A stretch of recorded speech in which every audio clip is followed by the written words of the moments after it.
하나님의 은혜와 축복이 우리 모두에게 함께 하시기를 다시 한번 축복해 드립니다. 오늘 본문 말씀을 중심으로 해서 포기와 순종의 축복 한번 따라서 해볼까요? 포기와 순종의 축복. 한번 다시 포기와 순종의 축복. 아멘. 여러분 축복받기를 원하시면 크게 아멘 합시다. 우리가 성경 가운데 축복받은 사람이 많이 있습니다만 그 누구보다도 축복을 많이 받은 사람을 말한다면 아브라함을 말할 수가 있어요. 아브라함. 근데 아브라함이 왜 그런 축복을 받았느냐 하면 설교 도중에도 말씀드리겠습니다만 한마디로 말하면 포기와 순종으로 인해서 복을 받았어요. 자, 그럼 먼저 아브라함은 어떤 축복을 받았나? 오늘 본문 속에서 우리는 한 5가지를 생각해 볼 수가 있어요. 자, 오늘 본문에 보니까 2절에 보니까 내가 너로 큰 민족을 이루고 그랬어요. 큰 민족의 복을 받았다 이거예요. 큰 민족이라고 하는 것은 많은 자손의 복을 받았다는 얘기입니다. 여러분들에게도 이런 축복이 있기를 축원합니다. 자, 그 다음 두 번째로는 내게 복을 주어 내 이름을 창대하게 하리니 그랬어요. 이름이 창대해진다. 이름이 창대해진다. 이 말은 큰 명예의 복을 받았다 그런 얘기예요. 원래 아브람이 뭘로 바뀌었지요? 아브라함으로 바뀌었어요. 아브람이란 말은 집안의 큰아버지다 그런 뜻이에요. 근데 아브라함은 무슨 뜻일까요? 열국의 아버지다 그런 뜻이에요. 그러니까 집안의 큰아버지가 열국의 아버지가 되는 아주 이름이 창대해지는 놀라운 축복을 받았어요. 사람은 이름이 창대해져야 돼요. 돈도 좋고 명예도 좋지만 그러나 이름, 돈보다는 명예가 훨씬 더 좋습니다. 이름이 창대해져야 돼요. 내가 이 땅에 살아서 살아있는 동안에 자녀손들에게나 또는 후배들에게 더 넓게는 국가와 민족, 더 넓게는 세계 사람에게 알려지는 큰 이름을 남긴다는 거, 큰 명예를 남긴다는 거 얼마나 귀한 축복입니까? 아브라함은 그런 축복을 받았다 그런 얘기예요. 또 아브라함은 어떤 복을 받았느냐? 재물의 복도 받았어요. 재물의 복. 자, 13장 2절을 한번 볼까요? 13장 2절. 다 같이 시작. 아브라함에게 가축과 은과 금이 풍부하였더라 그랬어요. 아주 큰 부자지요. 가축과 은과 금이 풍부하였다. 네, 물질적인 재물의 축복도 받았다는 얘기예요. 또 아브라함은 무슨 축복을 받았는가? 거기 본문에 보니까 3절에 보면은 오늘 본문 3절에 보면은 너를 축복하는 자에게는 내가 복을 내리고 너를 저주하는 자에게는 내가 저주하리니 그랬어요. 이게 무슨 소리냐면 하나님이 절대 보호해 주시고 절대 책임져 주신다는 얘기입니다.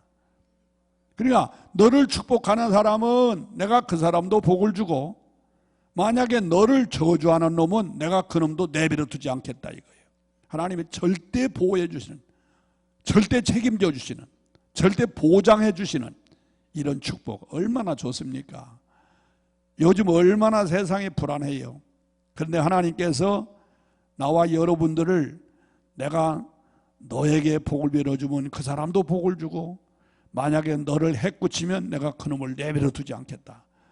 하나님이 책임져 준다는 거예요. 이런 축복 받으시기를 주 이름으로 축원합니다. 그 다음에 5번째 아브라함이 받은 축복 가운데 아주 좋은 축복이 있어요. 거기 2절에 보니까 너는 복이 될지라 이렇게 말했고 또 3절에 보면 땅의 모든 족속이 너로 말미암아 복을 얻을 것이라 이렇게 말씀하셨어요. 이 말은 다른 말로 말하면 아브라함은 축복의 조상이 됐다는 겁니다. 참 얼마나 멋있어요. 아브라함 하면 첫째는 우리는 믿음의 조상 아브라함 이렇게 말할 수 있죠. 그런데 아브라함은 축복의 조상이 됐어요. 너는 복이 될지라. 땅의 모든 족속이 너로 말미암아 복을 얻을 것이라. 바로 여러분이 그런 성도가 되시기를 축원합니다. 여러분 때문에 여러분의 가정이 복을 받는 거예요.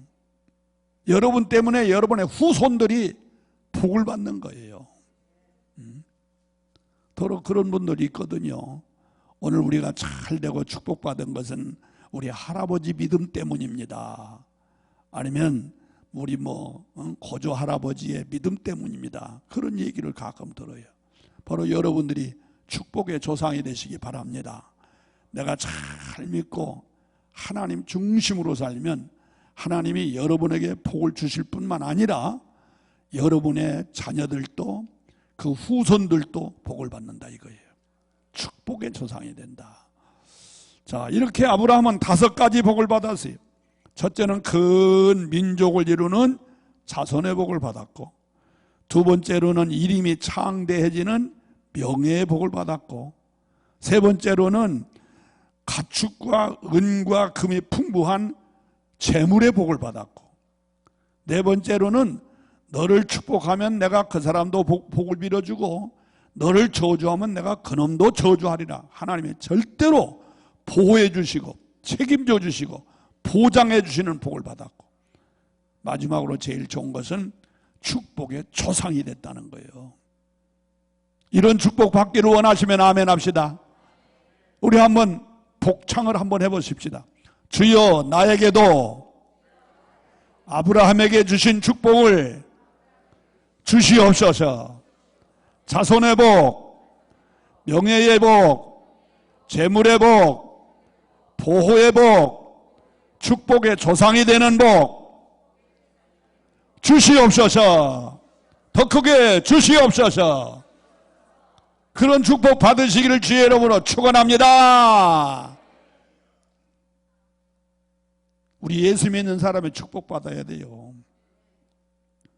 안 믿는 사람들이 축복을 받으면 선하게 쓰는 것보다는 악하게 써요. 예수 안 믿고 사탄 마귀를 따르고 우상을 숭배하는 이런 사람들이 복을 받으면 그 돈을 가지고 엉뚱한 데 써요. 엉뚱한 데.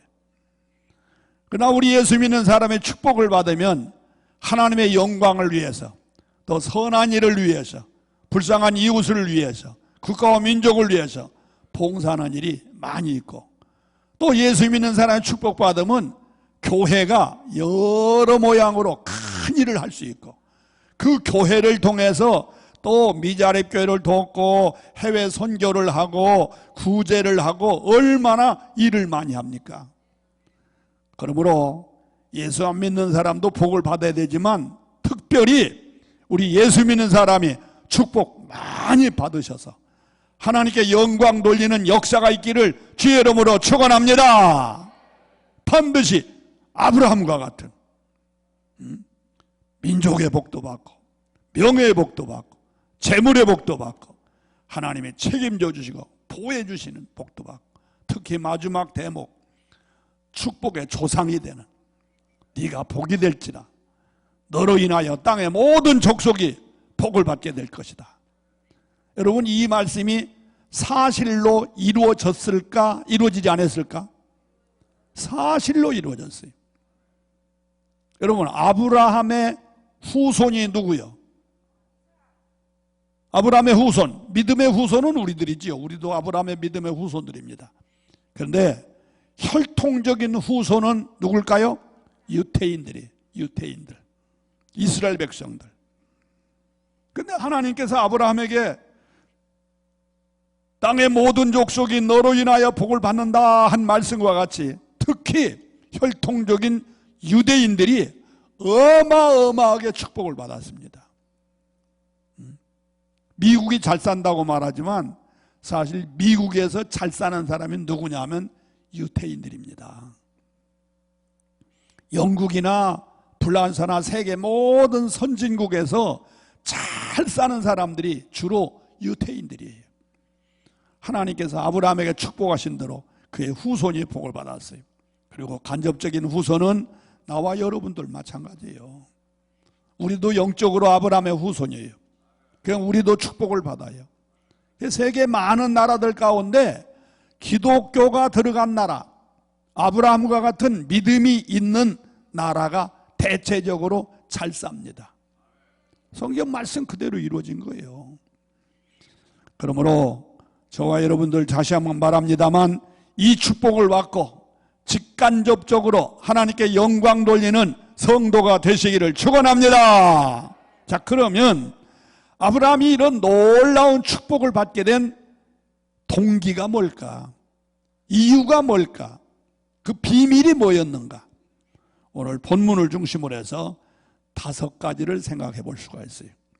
첫째, 아브라함이 이런 놀라운 축복을 받은 첫 번째 이유는 제단 쌓는 일을 잘했다. 뭘 잘했다? 뭘 잘했다? 제단 쌓는 일을 잘했다 이거예요. 자, 보세요. 12장 7절과 8절을 한번 보겠어요. 7절, 8절 다 같이 읽습니다. 시작. 여호와께서 아브라함에게 나타나 이르시되 내가 이 땅을 내 자손에게 주리라 하신지라. 자기에게 나타나신 여호와께 그가 그곳에서 뭐 했더라? 제단을 쌓았다고 그랬어요. 제단을 쌓았다. 그 다음 8절 거기서 베델 동쪽 산으로 옮겨 장막을 치니 서쪽은 베델이요 동쪽은 아이라. 그가 그곳에서 뭐 했어요? 여호와께 제단을 쌓고 여호와의 이름을 불렀다.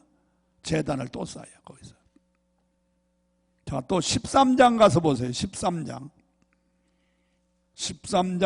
4절을 한번 보겠어요. 4절 시작. 그가 처음으로 제단을 쌓은 곳이라. 그가 거기서 여호와의 이름을 불렀더라. 그래서 또 제단 쌓는 거예요. 또 13장 18절 마지막 절을 더 보세요. 마지막 절 다 같이 읽습니다. 시작. 이에 아브라함이 장막을 옮겨 헤브론에 있는 마므레 상수리 숲으로 이르러 거주하며 거기서 여호와를 위하여 제단을 쌓았더라. 또 그랬어요. 15장에도 그런 말이 나오고 22장에도 또 그런 말이 또 나와요. 하여간 아브라함은 어디를 가든지 무엇을 하든지 우선순위가 뭐냐면 제단 쌓는 일을 잘했다는 거예요. 여러분, 제단, 우리로 말하면 뭘까요? 제단이 예배지요. 그러니까 아브라함은 우선순위가 예배야. 예배. 어느 곳에 가든지 먼저 하는 일이 예배. 무엇을 하든지 먼저 하는 일이 예배. 예배 중심, 예배 우선순위. 그랬더니 하나님께서 아브라함을 축복해 주신 거예요. 여러분도 복받기를 원하시면 우선순위가 예배가 되시기를 바랍니다. 예배는 여러 가지 의미가 있습니다만 3가지 중요한 의미가 있어요. 첫째는 뭐냐? 하나님께 감사드리는 최고의 표현이 예배입니다. 우리가 하나님께 감사하는 표현, 물질도 드릴 수 있고 또 헌신도 할 수 있고 또 봉사도 할 수 있고 전도도 할 수 있고 많아요. 근데 무엇보다도 최고 귀한 것은 예배라는 거예요. 예배. 하나님은 예배를 좋아하세요. 두 번째로 예배는 뭐냐? 구원받은 성도가 경건 훈련 받는 시간이 예배입니다. 우리는 경건한 생활을 해야 돼요. 디모데전서 4장 7절 8절에 보면 너희는 경건에 이르기를 연습해라. 육체의 연습은 약간의 유익이 있으나 경건은 금생과 내생의 약속이 있느니라. 이렇게 말해요. 내가 경건 생활 잘하면 금생 이 땅에서는 축복의 약속이 있고 내생 하나님 나라에 가면은 멸류관 받는 약속이 있다는 거예요. 우리가 이 세상에 예수 믿고 구원받은 성도들은요, 세상에 산 날 동안에 경건 생활을 잘 해야 돼요. 근데 그 경건 생활은 하루아침에 이루어지는 게 아니에요. 훈련을 통해서 이루어져. 그래서 바울 사도는 너희는 경건에 이르기를 연습해라 이렇게 말해요. 그러면 그 훈련을 언제 받느냐? 예배 시간에 받는 거예요. 예배 시간에. 말씀을 통해서, 찬양을 통해서, 기도를 통해서, 성도의 경건 훈련을 통해서, 예배를 통해서 경건 훈련을 받는 거예요. 그러므로 우리 신자가 경건한 삶을 살려면 예배 생활을 자주 잘 해야 된다는 거예요. 인정하시면 아멘. 예배는 경건 훈련 받는 시간이다. 그 다음 세 번째로 아주 중요한 건 뭐냐? 예배는 하나님께 축복받는 지름길이다. 이걸 아셔야 돼요. 예배를 통해서 축복받아요. 아브라함도 이제 배우시는 대로 제단을 통해서, 예배를 통해서 축복받게 되었어요. 아브라함의 아들 이삭도 창세기 26장 25절에 보면요, 제단 쌓다가 복을 받아요. 제단 쌓다. 야곱이도 제단 쌓다가 복을 받아요. 아버지를 속이고 형님을 속이고 도망다니고 숨어다니면서도 어느 곳에 가서든지 간에 빼놓지 않았던 것은 제단을 쌓았다는 거예요. 베델에서 제단 쌓고, 브엘세바에서 제단 쌓고, 또 세겜에 와서 또 제단 쌓고, 베델로 다시 돌아와서 또 제단을 쌓고, 항상 제단 쌓는 일, 쉽게 말하면 예배 드리는 일을 빼놓지 않았다는 거예요. 그러더니 하나님께서 야곱을 축복하시는 거예요. 사랑하는 성도 여러분, 예배는 곧 축복받는 지름길인 줄로 믿으시기 바랍니다. 솔로몬이도 언제 축복을 받았습니까? 1,000제단을 쌓다가 복을 받았어요. 다윗은 언제 축복을 받았느냐? 역시 성전 중심으로 살다가 복을 받았어요. 그러므로 이 예배, 제단은 곧 축복받는 지름길이라는 사실을 기억하시고, 오늘 여기 앉아 계신 여러분이 아마 틀림없겠습니다만서도 주변에 있는 성도들에게 잘 권면해서 예배 생활에 충실하도록 권면하시기를 바랍니다. 지금 한국교회 위기지요. 여러분 아시죠? 위기인 거. 코로나로 인해서 비대면 예배, 이게 한 2년 동안 하다 보니까 신자들이 습관이 돼버렸어요. 벌써 교회 지도자들이 굉장히 고민을 하고 있습니다. 가정에서 볼 수 있는 그런 비대면 예배, 이거 영상을 없애버리자니 그거나마 또 안 드릴 것 같고, 계속 하자니 신자들이 교회 안 나오고 그냥 영상에 벌써 습관이 돼가지고 교회 안 나오고서도 예배를 드리는 거예요. 그러면 안 된다 그래도 아닙니다. 저 할 일 다 합니다. 그러면서 11조라든지 헌금은 또 계좌로 보내버리고 예배가 없어졌어요. 지금 여러분 통계상에 보면 2년 전 코로나 오기 전보다도 현재 한국교회 출석 숫자가 22%가 줄었습니다. 엄청난 얘기예요. 100명 중에서 22명이 지금 교회 안 나오고 그냥 계속해서 비대면으로 예배드리고 있다는 거예요. 근데 그거나마 제대로 드리면 좋지만 알다시피 어디 비대면 예배나 제대로 드리겠어요? 안 드리지요. 이건 우리나라만 그런 것이 아니라 미국도 그렇답니다. 우리 아들이 미국에서 목회하는데 아유 미국도 옛날 같잖아요 이러면서 여간 염려하면서 기도 많이 해요. 여러분, 예배가 회복돼야 교회가 회복이 되고, 예배가 회복돼야 축복이 회복될 줄로 믿으시기 바랍니다. 여러분, 한국교회가 언제부터 이렇게 힘들고 어렵습니까? 옛날에 정말 힘들고 어려울 때에 그저 기도원마다 나라와 민족을 위해서 기도하는 구국기도원들이 얼마나 많았는지 몰라요. 지금은 이제는 구국기도원들이 점점 줄어들고 교회 안에서도 나라와 민족을 위해서 기도하는 일이 점점 줄어들고 있어요. 우리나라가 경제적으로는 성장됐는지 몰라도 영적으로 메마르고 도덕과 윤리적으로 완전히 타락돼 버리고 심각한 문제들이 지금 오고 있어요. 내가 전에도 말했듯이 지금 국회에서 뭘 만드는지 압니까? 차별금지법을 만들려고 그래요. 법사위에서 벌써 통과된 걸로 알고 있어요. 차별금지법이 뭔지 알아요? 제일 유명한 동성연애 가능하다 이거예요. 남자와 남자끼리 결혼할 수 있고 여자와 여자끼리 결혼할 수 있다는 거예요.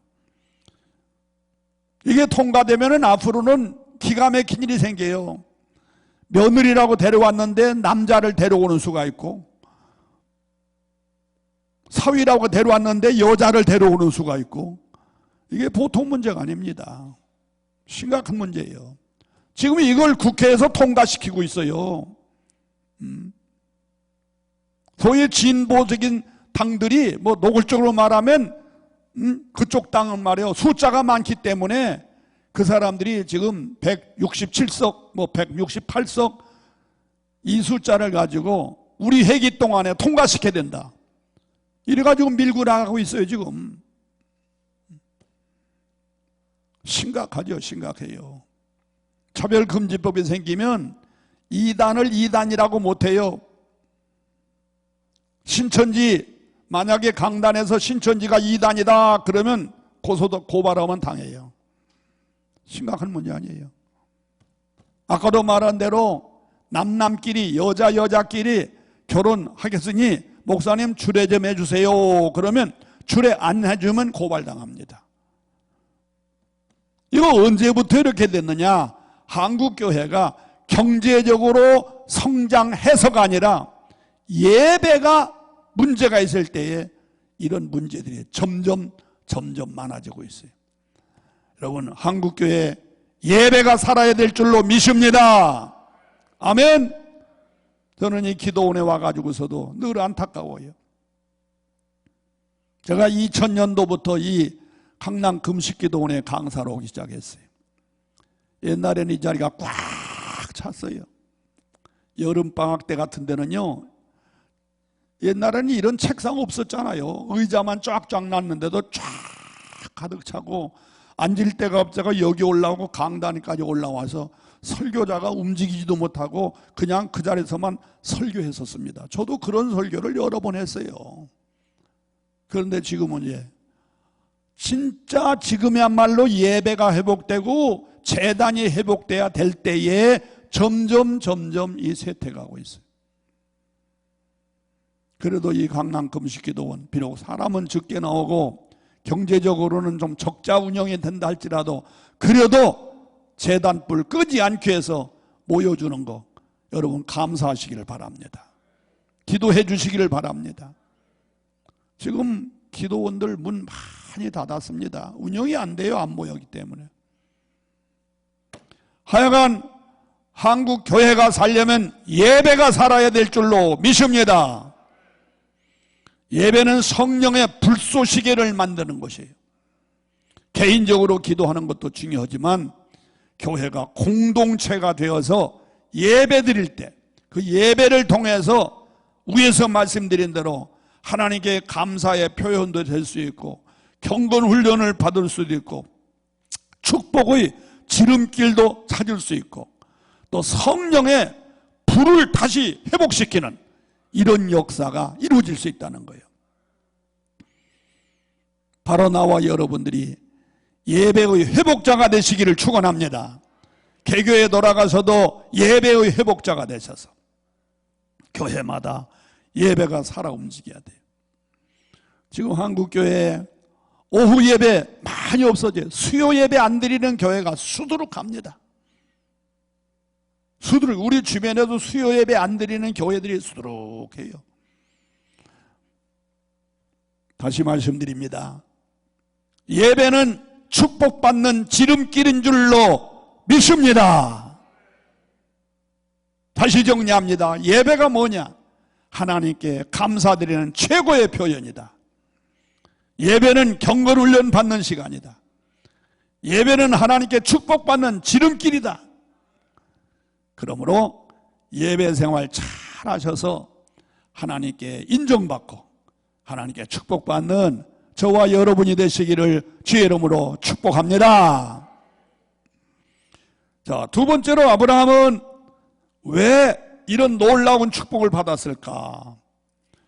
창세기 15장 6절을 한번 보세요. 창세기 15장 6절.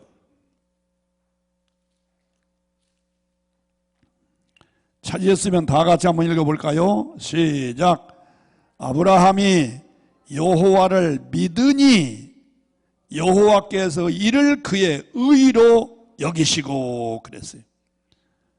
아브라함이 하나님께 그 놀라운 축복을 받게 된 두 번째 비결은 믿음이 있었다는 거예요. 믿음. 뭐가 있었다? 믿음이 있었다. 그럼 아브라함은 어떤 믿음이 있었나? 이 본문 속에서는 좀 찾기가 어려워요. 근데 이 말씀이 똑같은 말씀이 어디에 나오냐면 로마서 4장에 나옵니다. 한번 우리 찾아보세요. 로마서 4장.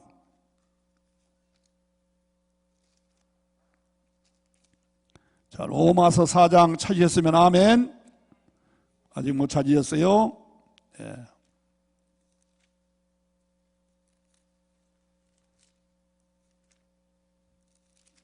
자, 로마서 4장 18절을 한번 보겠습니다. 로마서 4장 18절 이하는 아브라함의 믿음을 그대로 표현해 주고 있어요. 자, 18절 읽기 전에 22절을 먼저 보세요. 22절. 다 같이 시작. 그러므로 그것이 그에게 의로 여겨졌느니라 그랬어요.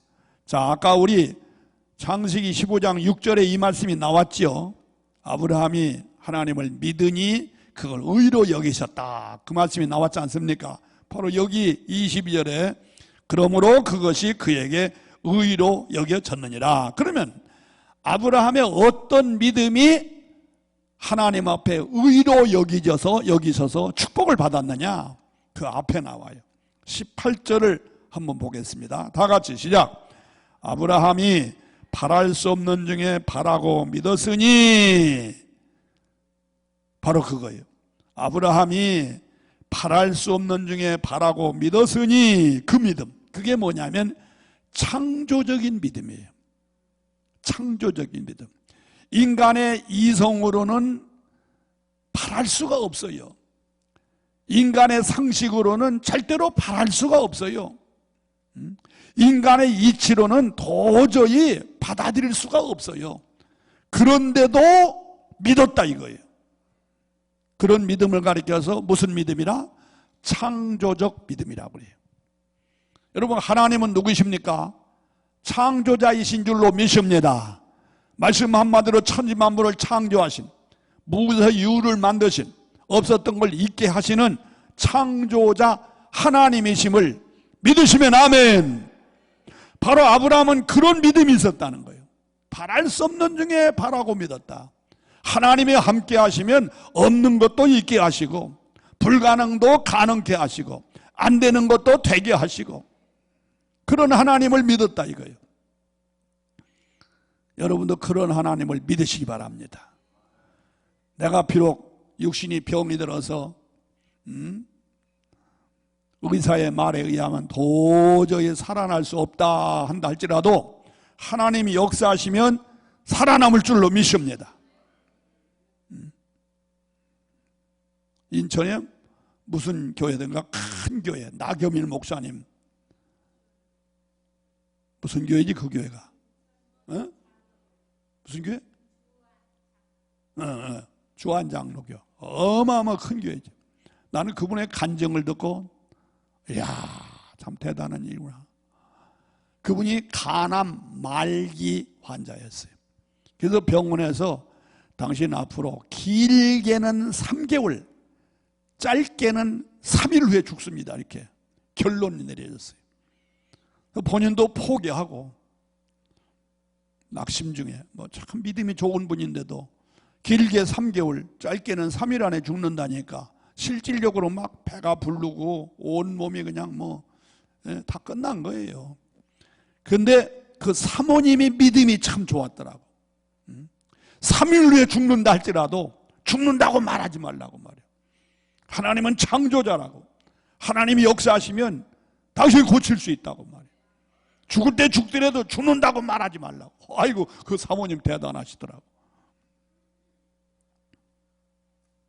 하나님은 흙으로 사람을 만드셨는데, 성경에 보면 갖가지 기사와 이적이 있는데 왜 그런 이적을 설교하신 목사님이 왜 그렇게 낙심하느냐고 말이에요. 아이고, 대단하세요. 그냥 실질적으로 자기가 보기도 좀 죽어가고 있는데도 사모님이 자꾸 그러니까 죽는다도 말도 못하고 지금 그러고 있는 거야. 그런데 그러다가 하나님께로부터 새 힘을 얻었어요. 맞아, 하나님이 함께 하시면 나 치료될 수 있다, 그런 믿음을 가졌어요. 그리고 성도들에게 공고를 했어요. 광고를 했어요. 병원에서는 여차여차 하는데 그러나 여러분들의 기도가 있으면 나는 다시 살 수 있습니다, 광고를 했어요. 그러니까 성도들이 모여서 낮 예배는 말할 거 없고 저녁에도 꼬박꼬박 모여서 그냥 집중적으로 기도했는데, 기도하는 가운데 갑자기 그냥 배 안에서 뭐가 팽팽팽팽 도는 것 같고 막 우글 난리가 났더라는 거야.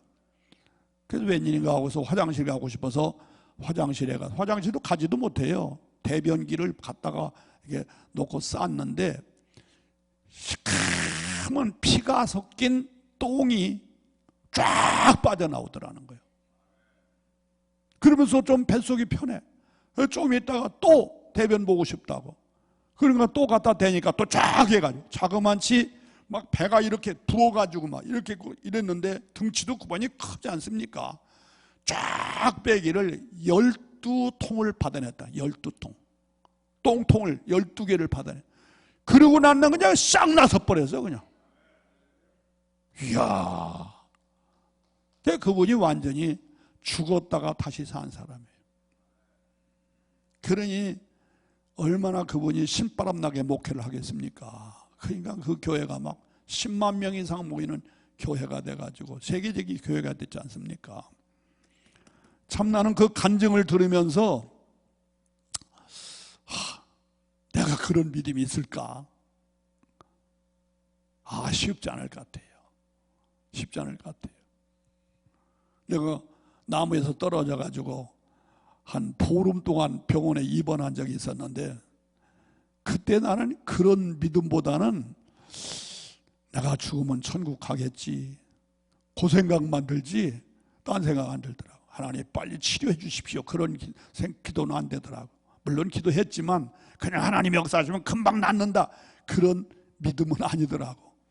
하나님의 은혜 속에서 지금 완전히 나서서 지금은 100% 건전해졌습니다만, 여러분 바랄 수 없는 중에 바라는 믿음 가지시기를 축원합니다. 여러분들에게 인간적인 상식, 인간적인 계산, 인간적인 형편은 완전 바닥을 친다 할지라도, 완전 무인 상태가 됐다 할지라도 창조자 하나님이 역사하시면 될 줄로 믿습니다. 바랄 수 없는 중에 바라는 믿음. 그러니까 아브라함은 이런 믿음이 있기 때문에 자기 나이가 100세요 부인 나이가 90세인데도 아들 주실 줄로 믿었다 이거예요. 믿었어. 아무리 건강하다 할지라도 100세에 90세 할머니가 어떻게 아기를 낳아요? 그러나 하나님이 역사하시면 낳는다. 바랄 수 없는 중에 바라는 믿음이 있었으므로 하나님께서 아브라함에게 아들 이삭을 주시고 놀라운 축복을 주신 줄로 믿습니다. 그 다음 또 아브라함은 어떤 믿음이 있으냐? 20절 보세요. 20절. 로마서 4장 20절 다 같이 시작. 믿음이 없어 하나님의 약속을 의심하지 않고 믿음으로 견고해져서 하나님께 영광을 돌리며, 바로 그 믿음이 있어요. 하나님께서 아브라함에게 너를 통해서, 내 아내 사라를 통해서 아들을 주신다 하는 약속을 아브라함 몇 살 때 받았는지 알아요? 75살 때 받았어요. 75살 때. 그러면 그 이듬해라도 무슨 증거가 나타나야 되는데 아무 증거가 없어요. 그러나 아브라함은 하나님의 약속을 의심치 않고 믿었다 이거예요. 몇 년 동안 믿었느냐? 25년 동안 변함없이 믿었다 이거예요. 거기 보니까 견고하여져서, 견고가 뭡니까? 변함없이 믿었다 이거예요. 그 믿음을 보시고 하나님이 아브라함에게 아들을 주신과 동시에 축복의 조상이 되게 하셨다 이런 얘기입니다. 사랑하는 성도 여러분, 하나님의 약속은 천지는 변해도 변치 않을 줄로 믿으시면 크게 아멘 합시다. 절대로 변치 않아요. 히브리서 7장 17절과 18절에 있는 말씀을 보면 하나님은 두 가지를 못하세요. 첫째는 약속을 절대로 변개치 않는다. 두 번째로는 하나님은 거짓말을 하시지 않는다고 그랬어요. 약속은 절대로 변개치 않는다. 천지는 변해도, 인간은 변해도 하나님의 약속은 절대로 변치 않는다. 두 번째로 하나님은 거짓말 하시지 않는다. 믿어지면 아멘 하세요. 그 말씀은 오늘도 나와 여러분들에게 주어지는 동일한 말씀인 줄로 믿습니다. 성경에 약속된 모든 말씀은 변하지 않습니다. 하나님은 절대로 거짓말 하시지 않습니다. 아브라함은 그런 믿음이 있었다. 그런 믿음. 그러므로 하나님께서 그 믿음을 의로 여기셨다 그랬어요. 21절 보세요. 약속하신 그것을 또한 능히 이루실 줄 확신하였으니. 하나님의 약속은 절대로 변치 않고 꼭 이루어 주신다. 믿으시기 바랍니다. 여러분, 하나님께서 나와 여러분들에게도 약속하신 말씀이 있습니다. 그게 뭐냐? 성경 말씀이에요. 이 약속은 천지는 변해도 변치 않습니다. 나는 변해도 하나님은 절대로 변치 않습니다. 내 주변에 수많은 사람이 거짓말을 해도 하나님은 거짓말하시지 않습니다. 반드시 이루어질 줄로 믿는 믿음이 있으면, 어떤 믿음입니까? 첫째는 바랄 수 없는 중에 바라는 창조적 믿음. 하나님의 약속은 절대로 변치 않는다는 믿음. 하나님의 약속은 꼭 이루어진다는 믿음. 그 믿음이 있을 때, 여러분들에게 그런 믿음이 있을 때 그 믿음을 우리 하나님께서 의로 여기시고 여러분들에게도 놀라운 복을 주실 줄 믿습니다. 우리 그런 믿음이 있어야 돼요. 자, 그 다음 또 세 번째로, 자, 아브라함은 왜 축복을 받았나? 지금 두 가지 말했죠. 첫째는 제단 쌓는 일을 잘했다. 두 번째로는 믿음이 있었다. 믿음이 있었다. 자, 세 번째로 아브라함은 왜 이런 놀라운 축복을 받았을까? 순종의 결단이 있었어요. 하나님의 말씀이 있을 때는 완전히 자기를 포기하고 순종하는, 그죠? 하나님 말씀에는 예하고 순종하는 순종의 결단이 있었어요. 그때 하나님께서 아브라함을 축복해 주신 줄로 믿습니다. 하나님께 축복받기를 원하시면 아멘 합시다. 그리하면 우리는 순종해야 돼요. 나 자신을 포기하고 하나님 말씀에 예하고 순종할 때 하나님은 함께 하세요. 빌립보서 4장 9절에 있는 말씀을 보면 너는 내게 배우고 듣고 본바를 행하라. 순종하라. 그리하면 평강의 하나님이 너의 마음과 생각을 지켜주리라. 순종할 때 함께하죠. 신명기 28장 1절로 14절에 있는 말씀을 보면 삼가 하나님의 말씀을 듣고 순종할 때에 내가 너에게 세계 모든 민족 위에 뛰어나게 할 것이고 네가 들어가도 복을 받고 나가도 복을 받고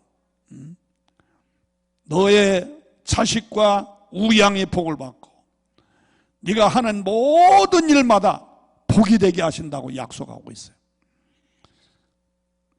그러면 보세요. 아브라함은 어떤 일에 순종하고 축복을 받았을까?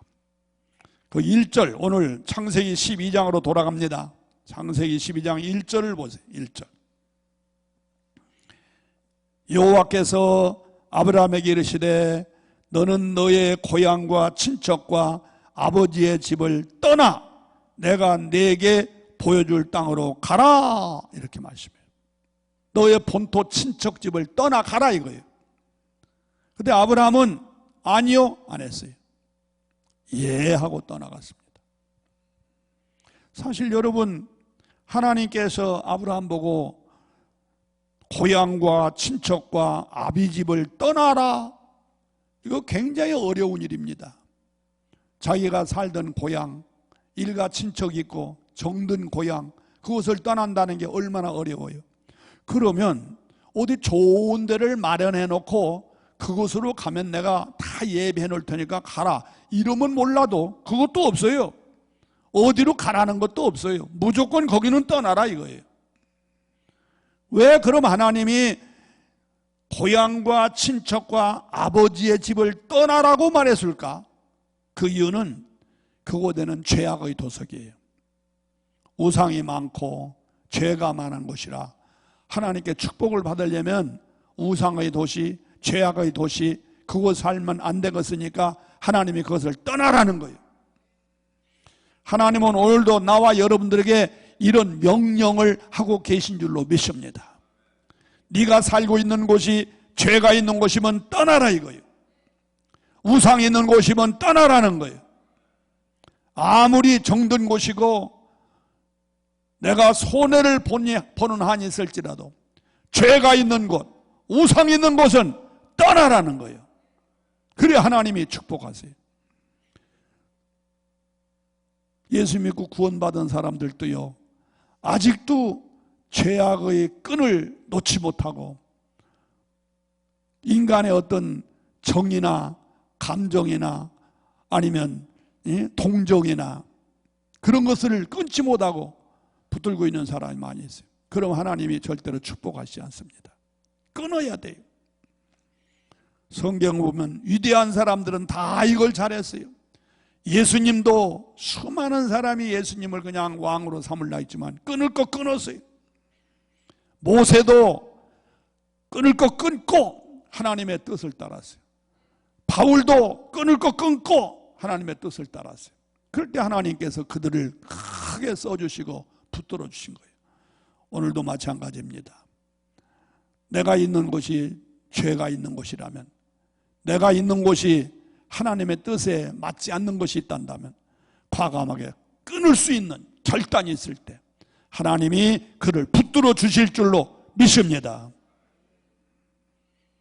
또 우리가 창세기 21장 10절에 보면요, 하나님께서 아브라함에게 아브라함아 네 소첩 하갈과 그의 소생 이스마엘을 내어 쫓아라 이렇게 말해요.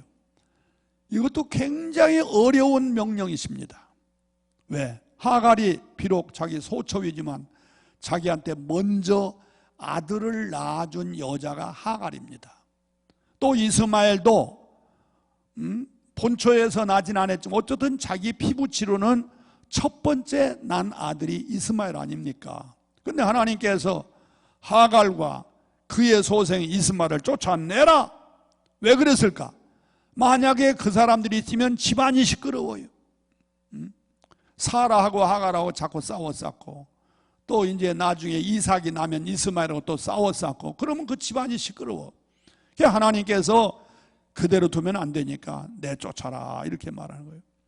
참 인간적인 감정과 인간적인 동정이나 아니면 인간적인 우정으로 봐서는 도저히 하갈이나 그 아들 이스마엘을 내쫓을 수가 없어요. 그러나 하나님의 말씀이기 때문에 하나님의 뜻을 따르기 위해서 인정도, 동정도, 사정도, 형편도 도와주지 아니하고 과감하게 싹 잘랐을 때 우리 하나님께서 아브라함에게 복을 주신 줄로 믿으시기 바랍니다. 그게 필요해요. 신앙생활하는 나와 여러분들은 이 두 가지 결단을 잘해야 돼요. 내가 현재 하고 있는 것이 죄라고 생각하면 지체하지 말고 과감하게 잘라버리는 결단이 있어야 되고, 내가 하고 있는 것이 하나님의 뜻이 아니라고 생각하면 인정도 동정도 사정도 봐주지 말고 싹 잘라버리는 결단이 있을 때 하나님께서 그런 사람을 붙드시고 크게 쓰실 줄로 믿습니다.